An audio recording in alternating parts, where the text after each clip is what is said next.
Indonesia kembali mencatat kasus harian COVID-19 tertinggi di dunia pada hari ini 16 Juli 2021.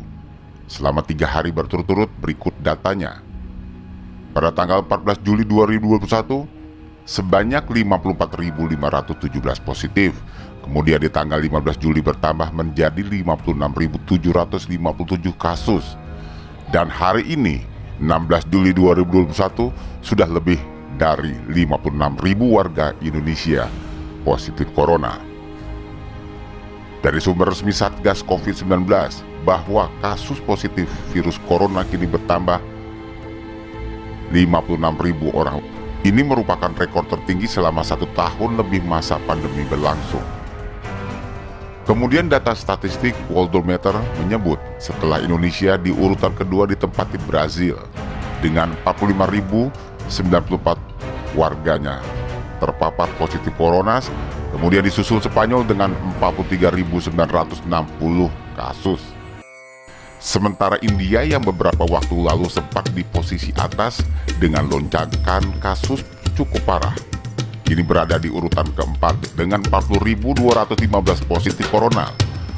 Untuk kasus kematian akibat corona terbaru, Brazil di posisi teratas dengan 1.613 jiwa. Disusul Indonesia 864 pasien meninggal dan Rusia berada di urutan ketiga dengan 780 kematian. Menurut data terkait penambahan pasien sembuh terbanyak ada di Brazil dengan 103.963 jiwa.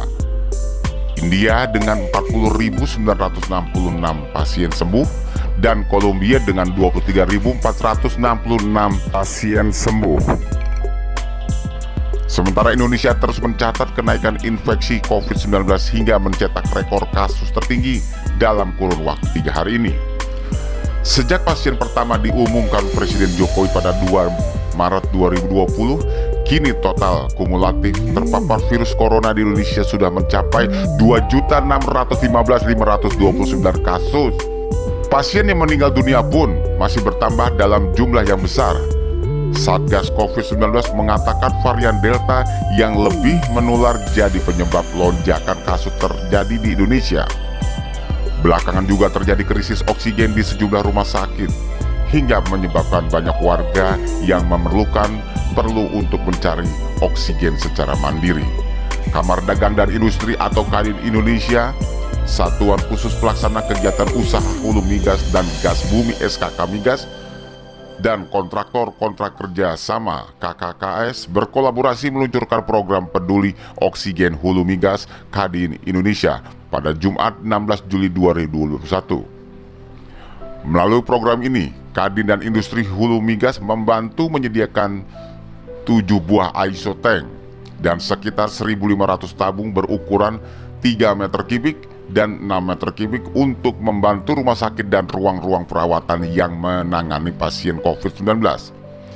Penyerahan bantuan dilakukan secara daring, dihadiri oleh Menteri Kesehatan Budi Gunawan Sadikin, Ketua Kadin Indonesia terpilih Arsyad Rashid, Kepala SKKK Migas Dwi Sucipto, Sekjen Kementerian ESDM Ego Syahrial, serta pejabat kontraktor KKKS.